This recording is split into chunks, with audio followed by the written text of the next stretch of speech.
کوئی چائنا کا نہیں؟ نہیں کوئی ایسی بات نہیں, جاپانی کا کام نہیں ہوا. بات یہ ہے کہ جو بھی ایک اسٹرالوجر ہے اگر اسے ڈیسٹنی ریڈ کرنی آتی ہے, میں نے ابھی ایک ویڈیو بنائی ہے جس میں نے یہ بتایا کہ پریڈکشنز اور ریڈنگز میں کیا فرق ہے. علم الغیب کے بارے میں جو ریڈنگز جو آپ بات کرتے ہیں وہ پریڈکشنز ہیں, لیکن آپ جب پڑھتے ہیں کسی چیز کو تو یہ ریڈنگ ہے. تو ہم ذائچہ پڑھتے ہیں تو ابھی آپ نے کہا سال, یہ 1.5 سال ہو گیا اس بات کو. 1.5 سال پہلے میں نے یہ کہا تھا کہ عمران خان جو ہیں وہ نہیں ہوں گے, پی ٹی آئی ہوگی. تو اس وقت لوگ مجھے میرے یوٹیوب پہ بہت سارے جو یوتھ ہے جنہیں ہم کہتے ہیں تو انہیں یہ نہیں پتا کہ ایک بات اپنے ذہن میں رکھیں کہ کسی بھی فرد کے آنے سے فرق نہیں پڑتا. ہمارے لیے پاکستان امپورٹنٹ ہے, اگر پاکستان ہے تو ہم ہیں, فرد ہمارے لیے امپورٹنٹ نہیں ہے. اور ہماری نواز شریف, عمران خان, شہباز شریف, زرداری, یہ جو سب لوگ ان سے کسی سے دشمنی نہیں ہے. ہم تو وہ ڈاکٹر ہیں, بیماری کا آپ نے علاج کرنا ہے, تشخیص کرنی ہے. بالکل سمپل. تو سر اس وقت جو عمران خان صاحب کا ذائچہ ہے تو کیا کہہ رہا ہے یہ ذائچہ, اور یہ جو ستارے ہیں یہ کہاں تال مل رہی ہے ان کی؟ دیکھیے پہلی بات یہ ہے کہ عمران خان کی جو ڈیٹ آف برتھ ہیں وہ 2 ہیں, میں نے دونوں سے ہر اس کو بنایا, لیکن جو زیادہ فیکٹ فٹ بیٹھتا ہے ان پر وہ ہے لبرا. تو اس کے اعتبار سے تو ان کی جو ٹرو جینوئن ڈیسٹنی ہم کہتے ہیں اور ایک ایکٹیو رول ہوتا ہے پالیٹکس میں, وہ ختم ہو گیا, اس کا کوئی چیپٹر نہیں ہے. ہاں شور. اور میں نے پہلے بھی کہا تھا کہ پی ٹی آئی ہوگی, پی ٹی آئی کا ہیڈ کوئی اور ہو جائے, اس کے فارمیشن بدل جائے, اس کے اسٹائل بدل جائے, مگر عمران خان ایکٹیو پالیٹکس میں نہیں ہوں گے. تو پھر ایکٹیو پالیٹکس میں کون ہوگا پاکستان میں؟ میاں نواز شریف صاحب بھی تو پر تول رہے ہیں وطن واپس آؤں. میں نے تو آج سے 5 سال پہلے یہ کہا تھا جب وہ کیس ان پر بنا تھا پاناما کا, میں نے تب کہا تھا کہ نواز شریف ہسٹری نہ, تو تب سے یہ لے کر اب تک دیکھیں ہسٹری ہے.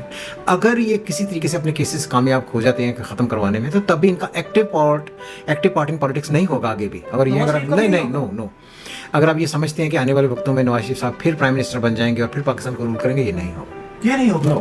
تو پھر شہباز شریف صاحب کے بارے میں کیا خیال ہے؟ وہ جب ان کا جو لاسٹ ٹینیور ہے وہ گزار رہے ہیں, اس کے بعد ایک نیا دور چلے گا. میں نے ہمیشہ سے یہ کہا کہ نئے لوگ آئیں گے جن کی وجہ سے پاکستان بہتری کی طرف بڑھے گا. نئے لوگوں میں سر ہمارے پاس کون بچتا ہے؟ بلاول بھٹو صاحب بچتے ہیں, مریم صاحب, یا کوئی تھرڈ پولیٹیکل فورس کا کوئی آدمی ہوگا. آئی ڈونٹ تھنک کہ جو پولیٹیکل پرانے لوگ ہیں ان میں سے کوئی بھی ہوگا. پرانے لوگوں میں نہیں ہوگا, یعنی یہ جو جہانگیر ترین صاحب یا علیم خان صاحب, دیکھیے یہ پرانے سمجھتے ہیں. جہانگیر ترین تو کبھی پرانے نہیں تھے. یہ جو علیم خان صاحب یہ بھی پرانے نہیں تھے. پرانے ہیں عمران خان, نواز شریف, زرداری, شہباز شریف. یہ جو لوگ ہیں جنہیں آپ سمجھتے ہیں کہ ہر گیم میں یہ پارٹ پلے کریں گے, ان کا چانس کم ہے. سر حافظ صاحب کے بارے میں کیا, جب ریڈ کرتے ہیں ان کی ڈیسٹنی کو تو کیا ہوتے ہیں جنرل عاصم منیر صاحب؟ دیکھیں میری بات سنیں, عاصم منیر صاحب کو میں نے ہارسکوپ تو نہیں بنایا جی, اس لیے ان کے بارے میں ہم نہیں کر سکتے. لیکن جب ہم پاکستان کا چارٹ پڑھتے ہیں تو پاکستان کے چارٹ میں یہ جو 2023 ہے یہ آہستہ آہستہ بہتری کی طرف بڑھے گا, ابھی نہیں. اگر آپ یہ سمجھتے ہیں کہ بہت جلدی سے سب کچھ حافظ صاحب ٹھیک کر دیں گے اور ایک دم سے کریں گے, وہی حافظ صاحب کریں گے. اور آپ کو یاد ہوگا کہ آپ جب میرے پاس پہلے آئی تھی تو میں نے یہ کہا تھا کہ 2023 احتساب کا سال ہے, تو لوگوں نے میرا بڑا مذاق اڑایا تھا, یہ احتساب کیا؟ اگر آپ دیکھیں اس وقت پولیٹیشینس کا بھی احتساب ہو رہا ہے, آرمی کے سابق جنرلز ان کا بھی ہوا, جو کرنٹ لوگ اس وقت ہیں ان کا بھی ہو رہا ہے. تو every body is being asked for the country what they did for Pakistan. تو یہ جو اس وقت کوشچن ہے یہ چل رہا ہے, تو یہی چیزیں آپ کو جا کر آگے بہتری کی طرف بڑھائیں گے. تو سر آنے والے ٹائم میں آپ جب خاص طور پر جوانوں کا ذائچہ دیکھتے ہیں, یعنی جس میں بلاول بھٹو, مریم بی بی یا حمزہ شہباز, تو ان کا آئی ڈونٹ تھنک کہ ابھی ان کا ٹائم ہے, اس میں ٹائم لگے گا, پھر جا کر آگے بڑھیں گے. اور اگر آپ یہ سمجھتے ہیں, میں نے ایک ویڈیو بنائی تھی اس پر بھی, مریم نواز پر بھی, کہ انہیں ڈائریکٹ پالیٹکس سوٹ نہیں کرتی, انہیں گیون پالیٹکس سوٹ کرتی ہے. جس طرح اگر آپ یہ دیکھا جائے تو جو اس وقت شہباز شریف ہیں ان کو بھی گیون اسٹیٹس دیا گیا, ہی ڈیڈنٹ ارن دیٹ, انہوں نے خود سے جیتا نہیں ہے, یہ انہیں گیون اسٹیٹس دیا گیا کہ چل کر کے دیکھ لو تم کیا کرتے ہو.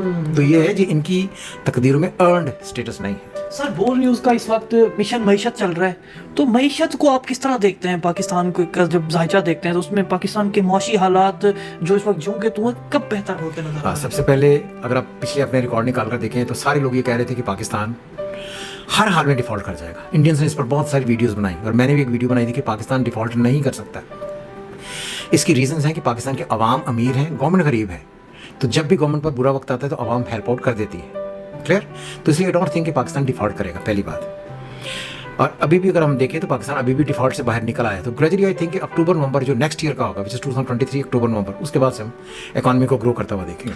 آصف علی زرداری صاحب اکثر کہتے ہیں کہ جب میں چاہوں گا تب ملک میں الیکشن ہوں گے, تو الیکشن بیسیکلی ہوتے ہوئے کب نظر آ رہے ہیں اس سال کے اینڈ پہ؟ اور یہ بات یاد رکھیں کہ اس طرح کے بولنا کہ جب میں چاہوں گا, میں کا لفظ صرف اللہ کے لیے, انسانوں کے لیے نہیں ہے. ایسے الفاظ نہیں بولنے چاہیے. پتہ نہیں کل آپ کی زندگی ہے یا نہیں ہے, بٹ یو شوڈ ناٹ